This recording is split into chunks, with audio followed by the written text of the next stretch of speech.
नमस्कार, मैं अनामिका आप सभी का हार्दिक अभिनंदन और स्वागत करती हूँ। जैसा कि आप सबको पता है कि वर्ष 2020 चला गया और 2021 का आगमन हो गया है। आज उसका शुभारंभ है। अगर हम देखें कि क्या ये 2020 या 2021 हमारे सनातन का वर्ष है, तो नहीं है। लेकिन हमारे बच्चों की पढ़ाई लिखाई, हमारे बच्चों की नौकरी, हमारे बच्चों का बिजनेस या खुद हमारा कोई भी ऐसा कार्य जो ऑफिस से, जो किसी संस्था से जुड़ा है, ये इसी वर्ष के अनुसार चलता है। तो अगर हम ये कहें कि ये सनातन का वर्ष नहीं है, लेकिन ये वर्ष भी हमारे लिए उतना ही महत्वपूर्ण है जितना कि सनातन का वर्ष है।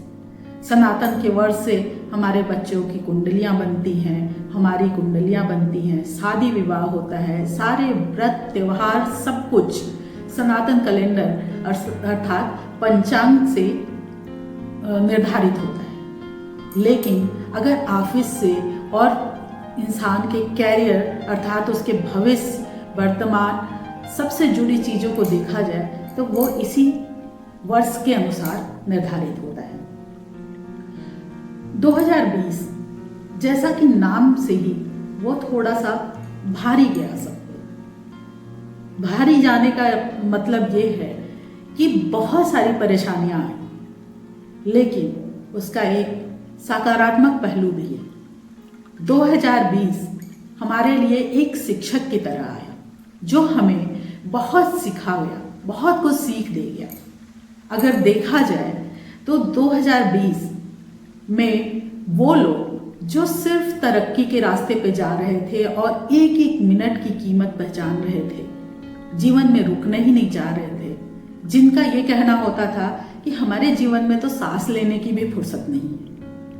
अगर देखा जाए तो उनके जीवन में भी रुकना पड़ा और रुकने से बहुत ज़्यादा उनका नुकसान नहीं हुआ, बल्कि बहुत सारी शिक्षा मिली। अगर वो रुके तो कहीं ना कहीं अपने परिवार, अपने लोगों से जो दूर हो रहे थे, उनकी कीमत उन्हें पता चली, उनके करीब गए, उन्हें लगा कि हाँ, हमें अपने परिवार से जुड़कर रहना चाहिए। परिवार से जब हम जुड़े रहते हैं तो हमारा आत्मबल जो है बहुत स्ट्रांग रहता है।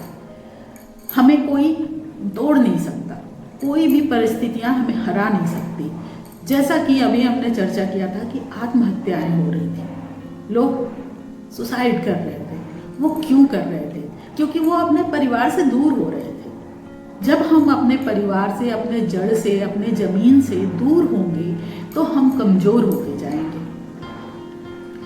बहुत सारे ऐसे उदाहरण मिलते हैं कि जो परिवार से जुड़ा रहता है, कठिन से कठिन परिस्थितियों को पार करता है, इतना संघर्ष करता है, फिर भी आगे बढ़ता है, उसे कोई भी रोक नहीं सकता।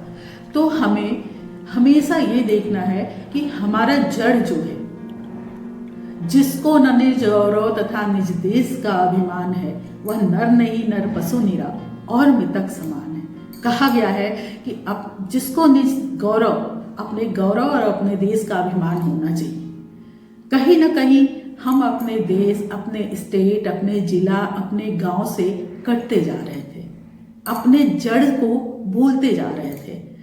ये 2020 हमें ये सिखा गया कि नहीं, हमें कुछ भी करना है लेकिन अपने जड़ से जुड़े रहना है, हमें उससे दूर नहीं होना है। इसके साथ ही रुकना भी सिखा गया। हमें सांस लेने की फुर्सत नहीं, ऐसा कैसे हो सकता है? हम काम क्यों कर रहे हैं? अपने परिवार को खुशी देने के लिए। क्या हम पैसे को ही अपना एम बना लें, अपना उद्देश्य बना लें और अपने परिवार को साइड रख दें? तो ये संभव है? नहीं है, क्योंकि हम काम ही कर रहे हैं उस परिवार को खुश रखने के लिए, उस परिवार की तरक्की के लिए। अगर देखा जाए तो इंसान की भूख कितनी होती है, वो भोजन कितना करता है। अगर सिर्फ भोजन के लिए कमाना हो तो हम कितनी मेहनत करेंगे। लेकिन हम अपने परिवार को हर सुख सुविधा, जिससे कि उसकी तरक्की हो, उसका ग्रोथ हो, वो आगे बढ़े, हर वो चीज़ देना चाहते हैं। इसलिए हम ज़्यादा मेहनत करते हैं जीवन में। लेकिन उसी परिवार को हम उपेक्षित कर देते हैं, उस पर ध्यान नहीं देते हैं। अगर बच्चा आता है कि पिताजी ये सवाल कैसे हल होगा, तो पिताजी कहते हैं अभी रुको, मैं ऑफिस के काम में बिजी हूँ, मैं बिजनेस के काम में बिजी हूँ। बिजनेस क्यों कर रहे हैं? उस बच्चे की तरक्की के लिए। ऑफिस क्यों जा रहे हैं? अपने साथ साथ उस बच्चे के भविष्य को बनाने के लिए। और उस बच्चे ने कोई सवाल किया तो हमने टाल दिया कि हमारे पास फुर्सत नहीं है।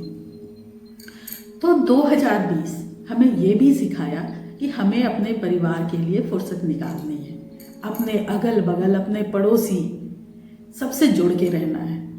हमने देखा कि लाइफ ऐसी होती जा रही थी कि हमें तो शॉपिंग करनी है, हमें खरीदारी करनी है, हमें बाजार में जाना है तो हम मॉल में जाएंगे। लेकिन जब लॉकडाउन लगा, सब कुछ बंद हो गया, तो हमारे पड़ोस का दुकान ही काम आया। हमें राशन चाहिए तो हम मॉल ढूंढने नहीं जा रहे हैं, सब्जी चाहिए तो हम कहीं वैसी जगह पे नहीं जा रहे हैं, हमें हमारा पड़ोसी दुकानदार ही सहयोग कर रहा है। वो तो कह रहा है भैया आप कहिए तो मैं आपके घर तक पहुंचा दूं। तो कहीं ना कहीं इस दौड़ भाग की जिंदगी में हमें मानव की वैल्यू, अपने समाज की, अपने घर की, अपने परिवार की वैल्यू समझ में आई, उसका हमने मूल्यांकन किया।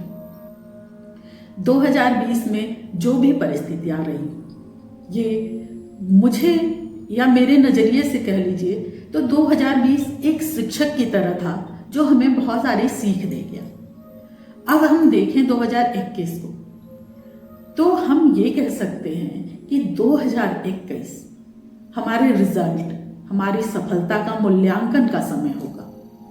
अगर हम इसको इस नज़रिए से देखें, हमने जो सीखा उसको अपने जीवन में अप्लाई करें, उसको अपने जीवन में हम लागू करें, उसके बाद उस चीज़ों से आगे बढ़ें, तो कहीं ना कहीं हमें सफलता मिलेगी। जो परिस्थितियां हमारे लिए आई, जिससे हम परेशान हुए, उलझे, उससे हम निकल सकते हैं।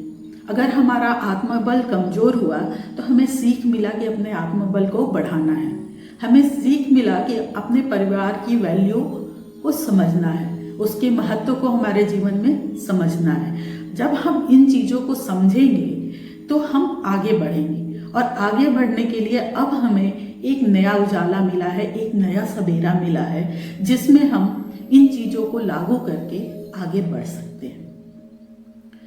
2020 गया और 21 आया। ऐसा तो है नहीं कि 12 बजे रात के बाद कुछ चमत्कार हो गया, कोई जादू की छड़ी हिली और सब कुछ अच्छा हो गया, ऐसा नहीं है। लेकिन क्या नया हुआ, ये सोचने की बात है। इस 4-5 घंटों में अगर हम देखें 12 बजे रात के बाद से और सुबेरा होने तक क्या बदला, तो एक सोच बदली। हमने क्या पाया, हमारे मन में ये आया कि नहीं, ये पुराना साल तो बहुत परेशानी दे गया, चलो ये जा रहा है, अब नया साल आ रहा है और इसमें बहुत कुछ अच्छा हुआ। ये एक व्यक्ति ने सोचा, 2 ने सोचा, 3 ने सोचा, 4 ने सोचा, ऐसा नहीं है। लाखों करोड़ों लोगों ने एक साथ सोचा, और हमारी सोच का प्रभाव, हमारी सोच का प्रभाव इस पूरे वातावरण में होता है। जैसे हम टीवी चलाने के लिए क्या करते हैं, रिमोट ऑन दबाते हैं, रिमोट से कौन सी एनर्जी निकली जो कि टीवी को चला दी, हमें नहीं पता, लेकिन टीवी हमारी चल गई। उसी तरीके से जब हमारे मस्तिष्क से, हमारे सोच से एक एनर्जी निकली कि ये साल अच्छा होगा, और एक के नहीं अनेकों लोगों की सोच से निकली, तो वो एनर्जी हमारे ब्रह्मांड में गई, और ब्रह्मांड में जो बैठे हैं ईश्वर, उन तक ये गया कि हमारे द्वारा बनाया गया जो ये धरती है, जिस पे ये मानव है, जो जीव जंतु जो है, उसमें बहुत सारे लोगों के साथ एक साथ एनर्जी भेजी लोगों ने कि ये साल अच्छा होगा। तो ईश्वर ने भी कहा तथास्तु। कहते हैं ईश्वर कभी ना नहीं कहता। हम अगर निगेटिव ऊर्जा के साथ उस तक पहुंचेंगे तो निगेटिव देगा, पॉजिटिव के साथ पहुंचेंगे पॉजिटिव देगा, क्योंकि ईश्वर सिर्फ तथास्तु बोलता है, ईश्वर कभी मना नहीं करता है। हम करते क्या हैं, ईश्वर से अच्छा मांगने की बजाय बुरा अगर कहने लगते हैं, बुरा सोचने लगते हैं, तो उसका प्रभाव हमारे ऊपर पड़ता है। कई बार ऐसा होता है कि हम अपने लिए तो अच्छा सोचते हैं, लेकिन अपने जो प्रतिद्वंदी हैं, जो हमारे जीवन में हमें थोड़ा भी डिस्टर्ब कर रहे हैं, थोड़ा भी परेशान कर रहे हैं, हम उनके लिए बुरा सोचने लगते हैं। तो जब हम दूसरे के लिए बुरा सोचेंगे तो हमारे साथ भी बुरा होने लगेगा, क्योंकि हम अगर किसी को कुछ दे रहे हैं, स्वामी विवेकानंद जी ने कहा था कि अगर हमारे पास कोई वस्तु है और हम सामने वाले को दे रहे हैं, लेकिन वो ले नहीं रहा है, तो वो वस्तु किसके पास रही? हमारे पास खुद रही। तो अगर हम किसी के लिए बुरा सोच रहे हैं और वो व्यक्ति न सुन रहा है न ले रहा है, तो वो सोच, वो परिस्थितियां किसके पास रही? हमारे पास रही। तो इसीलिए कहा जाता है कि हमें हमेशा सही दिशा में सोचना है, अच्छा सोचना है, सकारात्मक विचार रखना है। और ये 2021 इसी सकारात्मकता के साथ, इसी सारे लोगों की ऊर्जा के साथ शुरू हो और सबके लिए मंगलमय हो, इसी शुभकामना के साथ मैं अपनी वाणी को विश्राम देती हूँ। जय सनातन, जय भारत।